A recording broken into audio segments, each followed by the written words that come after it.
সন্ধ্যার এই ভিডিওটি আপনাদের প্রত্যেকের জন্যই খুবই গুরুত্বপূর্ণ, কারণ আজকের খবরগুলো কিন্তু খুবই গুরুত্বপূর্ণ। ইরানে কি সত্যি নিউক্লিয়ার বিস্ফোরণ হতে চলেছে? আর রাশিয়ার এই ভয়ানক হুমকিতে ইসরায়েলের অবস্থা কেন ভয়ে এমন কাঁটা হয়ে গেল? আসুন এই দুটো পয়েন্ট মাথায় রেখে রাশিয়ার তরফ থেকে আসা অ্যাটমিক বিস্ফোরণের সিগন্যালটা বোঝার চেষ্টা করি। দেখুন, আসলে রাশিয়া এবার ইসরায়েলকে সরাসরি আলটিমেটাম দিয়ে বলেছে যে পিছিয়ে যাও, নইলে ভয়ানক পরিণতির জন্য তৈরি থাকো। হ্যাঁ দর্শক, রাশিয়া ইসরায়েলকে একটা সরাসরি এবং বড়সড় হুমকি দিয়েছে আজ, কারণ ইসরায়েলের কিছু পদক্ষেপে যে কোনো সময় একটা অ্যাটমিক বিস্ফোরণ হতে পারে, আর এই বিস্ফোরণে শত শত রাশিয়ান নাগরিকের প্রাণও যেতে পারে। আর এই বিস্ফোরণ অন্য কোথাও নয়, খোদ ইরানের মাটিতেই হওয়ার আশঙ্কা রয়েছে। রাশিয়া ইসরায়েলকে পরিষ্কারভাবে সতর্ক করেছে যে ইরানের বুশেহর নিউক্লিয়ার পাওয়ার প্ল্যান্টের কাছে তাদের বিমান হামলা অর্থাৎ ইসরায়েলের এয়ার স্ট্রাইক একটা বড় পারমাণবিক বিপর্যয়ের কারণ হতে পারে। পারমাণবিক পদার্থ ফেটে যেতে পারে, একটা অ্যাটমিক বিস্ফোরণ ঘটতে পারে। রাশিয়া ইসরায়েলকে বারবার এই মেসেজ পাঠিয়েছে যে এই হামলাগুলোর ফলে শুধু যে ওই অঞ্চল বিপদে পড়ছে তা নয়, বরং সেখানে থাকা রাশিয়ার এক্সপার্ট এবং সাধারণ মানুষদের জীবনেও সরাসরি বিপদ নেমে আসছে। রাশিয়ার সরকারি নিউক্লিয়ার কর্পোরেশন এখন বুশের থেকে তাদের প্রায় 600 এক্সপার্ট এবং কর্মীদের দেশে ফিরিয়ে আনার সিদ্ধান্ত নিয়েছে। আর এই খবর এটাই প্রমাণ করে যে রাশিয়া এখন আর কোনো ধরনের রিস্ক নেওয়ার মুডে একদমই নেই। আসুন দর্শক, রাশিয়া ইসরায়েলকে যে ওয়ার্নিং দিয়েছে তার ডিটেলসটা আরও একটু বুঝে নেওয়া যাক। মন দিয়ে শুনুন আর বুঝুন, ইরানে অ্যাটমিক বিস্ফোরণের বিপদ নিয়ে ঠিক কী কী ঘটছে বর্তমানে। রাশিয়ার ডেপুটি ফরেন মিনিস্টার এবং রাশিয়ান দূতাবাস ইসরায়েলি অফিসারদের কড়া ভাষায় ওয়ার্নিং দিয়েছে, বিশেষ করে ইরানের নিউক্লিয়ার সাইটে হওয়া হামলার কারণে। আজ রাশিয়ার ডেপুটি ফরেন মিনিস্টার বলেছেন, তোমরা আমাদের লোকজনকে বিপদে ফেলছো। রাশিয়া ইসরায়েলকে স্পষ্ট বলেছে, তোমরা আমাদের মানুষদের বিপদে ফেলছো।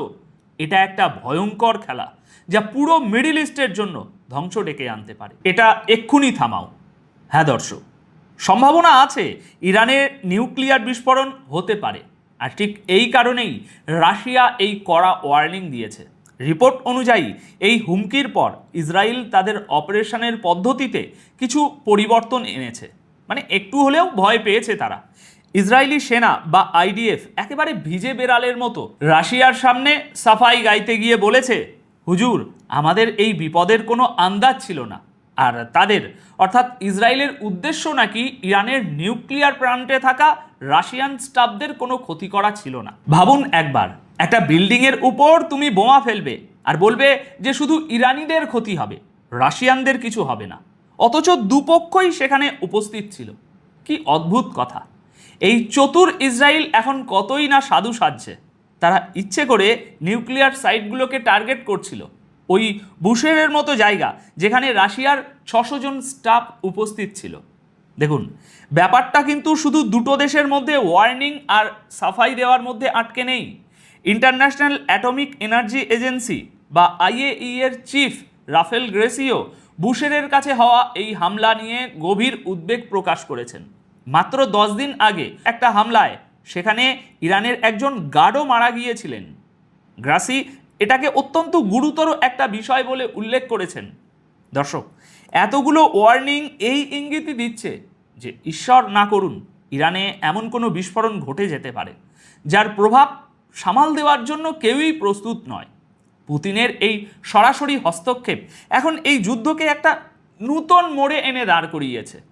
ইসরায়েল যদি রাশিয়ার এই ওয়ার্নিংটাকে হালকাভাবে নেয়, তাহলে এই সংঘাত শুধু মিডল ইস্টেই সীমাবদ্ধ থাকবে না, বরং এই পুরো অঞ্চলে একটা বিশাল ধ্বংসলীলা নেমে আসতে পারে। এখন দেখার বিষয় এটাই যে ইসরায়েল কি বুশেরের কাছে তাদের আগ্রাসী মনোভাব কমায় যদি আবার যুদ্ধ শুরু হয়, নাকি তারা আমেরিকার হাত ধরে পুতিনের এই কথাকে পাত্তা না দিয়ে এড়িয়ে যায়, সেটা আমরা দেখব। তবে মামলা কিন্তু খুবই সিরিয়াস। চলুন এগিয়ে যাই, আরও কিছু গুরুত্বপূর্ণ খবর আছে। দর্শক, আরও একটা বড় খবর শুনে নিন। আমেরিকা আর ইরানের মধ্যে আবারও আলোচনার টেবিল সাজতে পারে, আর সেটা সম্ভবত পাকিস্তানেই হতে পারে। আজ সন্ধ্যার লেটেস্ট রিপোর্ট অনুযায়ী দুই দেশ সামনাসামনি বসে আলোচনার কথা ভাবছে, যাতে আগামী সপ্তাহে যুদ্ধবিরতি শেষ হওয়ার আগেই 6 সপ্তাহ ধরে চলা এই যুদ্ধ থামানোর জন্য কোনো একটা চুক্তিতে পৌঁছানো যায়। মনে রাখবেন, সিজ ফায়ার চলাকালীন সময়টাকেও কিন্তু যুদ্ধের মধ্যেই ধরা হয়, কারণ ওটা কিন্তু এন্ড অব দ্য ওয়ার বা যুদ্ধের শেষ নয়। আজ এই খবরের আরও কিছু গুরুত্বপূর্ণ ডিটেলস জেনে নিন। আলোচনার এই নতুন রাউন্ড নিয়ে কথাবার্তা চলছে, এখনো কোনো কনফার্মেশন আসেনি। তবে এই পুরো বিষয়ে যে দেশটা মধ্যস্থতাকারী হিসাবে কাজ করছে তাদের একজন কূটনৈতিক দাবি করেছেন যে ইরান আর আমেরিকা দ্বিতীয় দফার এই আলোচনার জন্য রাজি হয়ে গেছে। মিডিয়েটরের দাবি, ইরান আর আমেরিকা আবার আলোচনার জন্য সম্মত হয়েছে। এই খবরটা এমন একটা সময়ে এলো যখন গত কয়েকদিন আগে পাকিস্তানে হওয়া আলোচনা কোনো সিদ্ধান্তে পৌঁছাতে পারেনি, আর ওদিকে গতকাল থেকে হরমুজ প্রণালীতে উত্তেজনা একেবারে চরমে পৌঁছে গেছে। যদি এই আলোচনা সত্যি শুরু হয় তবে এটাই হতে পারে যুদ্ধ থামানোর শেষ চেষ্টা। এরপরে আর কিছু করার থাকবে না, সোজাসুজি যুদ্ধই হবে। সিজফায়ারের মেয়াদ শেষ হতে আর মাত্র কয়েকটা দিন বাকি। এমন অবস্থায় গোটা বিশ্বের নজর এখন এদিকেই যে এবার কি কোনো মজবুত ফলাফল বেরিয়ে আসবে, নাকি পুরো অঞ্চলটা আবারও একটা বারুদের আগুনে ঝলসে যাবে। এবার আরও একটা ইম্পর্টেন্ট খবর শুনুন। আমেরিকা আর ইরানের মধ্যে আবারও একটা বড় চুক্তি নিয়ে তৎপরতা শুরু হয়ে গেছে।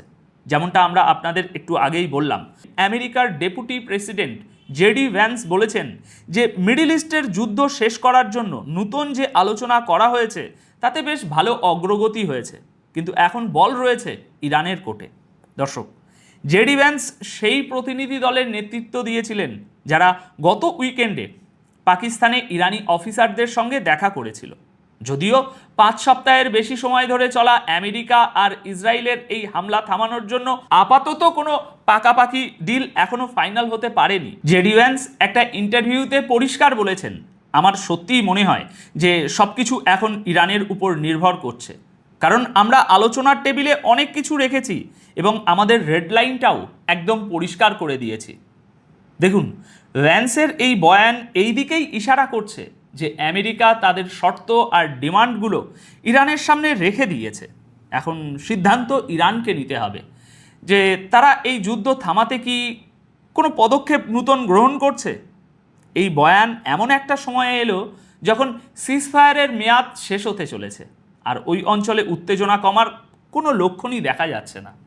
ইরান যদি এই শর্তগুলো মেনে নেয় তাহলে বড় কোনো চুক্তির আশা করা যেতে পারে, নইলে এই সংঘাত আরও ভয়ঙ্কর রূপ নিতে পারে। কারণ আমরা আগের মিটিংয়েই দেখেছিলাম যে ইসলামাবাদে আমেরিকা অপ্রয়োজনীয় কিছু ডিমান্ড ইরানের সামনে রেখেছিল, আর ঠিক সেই কারণেই ইরান সেই মিটিং থেকে উঠে চলে এসেছিল। এখন গোটা বিশ্বের নজর ইরানের পরের পদক্ষেপের দিকে আটকে আছে যে জেডি ভ্যান্সের এই কথাগুলোর কি জবাব তারা দেয়। এবার আপনাদের জন্য আরও একটা বড় খবর আছে। ইরান আজ গোটা বিশ্বকে যে কড়া ওয়ার্নিং দিয়েছে সেটা শুনে নিন। হরমুজ প্রণালী নিয়ে সারা বিশ্বকে সতর্ক করেছে ইরান, আর অন্য কেউ নয়, এই ওয়ার্নিং দিয়েছেন স্বয়ং ইরানের প্রেসিডেন্ট মাসুদ পেজিশিয়ান। তিনি ওয়ার্নিং দিয়েছেন যে যদি হরমুজের নিরাপত্তায় কোনো রকম আঘাত আনা হয় তবে এর পরিণতি হবে অত্যন্ত মারাত্মক, আর পুরো বিশ্ব বাণিজ্যের উপর এর খুব খারাপ প্রভাব পড়বে। পেজিশিয়ান এই কথার উপরে জোর দিয়েছেন যে ইরান সবসময় এই কৌশলগত রাস্তাটাকে সুরক্ষিত রাখার চেষ্টা করেছে। ইরানের প্রেসিডেন্ট এবং ফ্রান্সের প্রেসিডেন্ট ইম্যানুয়েল ম্যাক্রোর মধ্যে ফোনে বেশ দীর্ঘক্ষণ কথা হয়েছিল। সেই কথাতেই ইরান ফ্রান্সের কাছে তাদের এই অবস্থান স্পষ্ট করে দিয়েছে। এই কথাবার্তার সময় দুই নেতাই ওই এলাকার বর্তমান পরিস্থিতি, ইসলামাবাদে হওয়া ব্যর্থ আলোচনা এবং সিজ ফায়ার এগ্রিমেন্টের সম্ভাব্য আশা নিয়ে বিস্তারিত চর্চা করেছেন। আর পেজিশিয়ানের এই বয়ান এমন একটা সময়ে এলো যখন সমুদ্রে আমেরিকান অবরোধের কারণে উত্তেজনা একদম চরমে। ইরান পরিষ্কার করে দিয়েছে যে এই রাস্তা পাহারা দেওয়ার জন্য তারা যে কোনো পর্যায় পর্যন্ত যেতে পারে। আমেরিকা তাদের দিক থেকে অবরোধ তৈরি করেছে আর ইরান তাদের দিক থেকে। এর ফলে হরমুজ প্রণালীতে রাস্তা এখন আরও সরু হয়ে গেছে। এখন ফ্রান্স এবং অন্যান্য দেশগুলো এই চেষ্টায় মেতেছে যাতে আলোচনার মাধ্যমে কোনোভাবে এই সংঘাত রোখা যায়। কারণ যদি হরমুজের রাস্তা একটুও ডিস্টার্ব হয় তাহলে সারা পৃথিবীর ইকোনমিতে একটা বিশাল বড় ধাক্কা লাগবে। এবার পরবর্তী আরেকটি ব্রেকিং নিউজ শুনুন। ইরান এবার তাদের লোকসানের কড়ায় গন্ডায় হিসাব বুঝে নেবে, আর লোকসানও হয়েছে খুব ভারী মাত্রায়, বিলিয়ন বিলিয়ন ডলারের। যুদ্ধের কারণে হওয়া প্রাথমিক লোকসানের কাঁচা হিসেব ইরান গোটা বিশ্বের সামনে আজ তুলে ধরেছে। ইরান সরকারের মুখপাত্র ফাতেমা মোহাজেরানি একটা ইন্টারভিউতে জানিয়েছেন যে আমেরিকা আর ইসরায়েলের হামলার ফলে এখনও পর্যন্ত ইরানের 270 বিলিয়ন অর্থাৎ 27,000 কোটি ডলারের ক্ষতি হয়ে গেছে। তবে তিনি এটাও পরিষ্কার করে দিয়েছেন যে এটা শুধুই একটা প্রাথমিক হিসেব, আসল লোকসান এর চেয়েও অনেক বেশি হতে পারে। এবারের বিস্তারিত তথ্য আরও শুনুন। ইরানি নিউজ এজেন্সি তাসনিমের রিপোর্ট অনুযায়ী মোহাজেরানি বলেছেন যে আমাদের আলোচক দল যে ইস্যুটাতে সবথেকে বেশি জোর দিচ্ছে এবং যে বিষয়টা ইসলামাবাদের কথাতেও তোলা হয়েছিল তা হলো যুদ্ধের ক্ষতিপূরণ। তোমরা আসবে, সব ধ্বংস করবে আর হাত ঝেড়ে খালি হাতে বেরিয়ে যাবে, এমনটা হবে না। আমেরিকা আর ইসরায়েলের হামলায় যে ধ্বংসলীলা চলেছে, ইরান তার কড়ায় গন্ডায় ক্ষতিপূরণ আদায় করবে। এটা ইরান সরকার আজ স্পষ্ট জানিয়ে দিয়েছে। তাদের মতে লোকসানের তদন্ত এখনও অনেকগুলো লেভেলে হওয়া বাকি, যার পর এই টাকার অঙ্কটা আরও অনেকটা ওপরে যেতে পারে। দেখুন, আমার মনে হয় ইরান এই 270 বিলিয়ন ডলারের লোকসানের দাবি করে আমেরিকা আর ইসরায়েলের উপর একটা বিশাল বড় প্রেশার তৈরি করে দিয়েছে। ইসলামাবাদে আলোচনা ব্যর্থ হওয়ার একটা বড় কারণ এই ক্ষতিপূরণও বটে। কারণ ইরান চায় যে আমেরিকা নিজেদের ভুলের মাসুল দিক। এত বড় একটা অঙ্কের দাবি এটাই বুঝিয়ে দেয় যে এই যুদ্ধে ইরানের অর্থনীতি আর ইনফ্রাস্ট্রাকচারের উপর কতটা গভীর আঘাত এনেছে। এখন যেহেতু চীনও হরমুজ প্রণালীতে তাদের এন্ট্রির কথা ঘোষণা করে দিয়েছে, তাই ইরান ক্ষতিপূরণের এই দাবিতে আরও বেশি কড়া মনোভাব নিতে পারে। আমেরিকা যদি এই ক্ষতিপূরণ দিতে অস্বীকার করে তাহলে খুব সম্ভব যে ইরান তাদের হাতের চাবিকাঠি অর্থাৎ হরমুজের রাস্তাটা গোটা দুনিয়ার জন্য আরও বেশি মুশকিল করে তুলবে। এখন দেখার বিষয় এটাই যে এই ক্ষতিপূরণের মামলা কি আলোচনার টেবিলেই মিটে যাবে, নাকি এর বদলে শুরু হবে আরও একটা ভয়ানক ধ্বংসাত্মক যুদ্ধ। এখন এই প্রতিবেদনের বিষয়ে যদি আপনাদের কোনো মন্তব্য থাকে অবশ্যই কমেন্ট বক্সে লিখে জানাবেন। ভালো থাকবেন, সুস্থ থাকবেন। ধন্যবাদ আপনাদের সকলকে।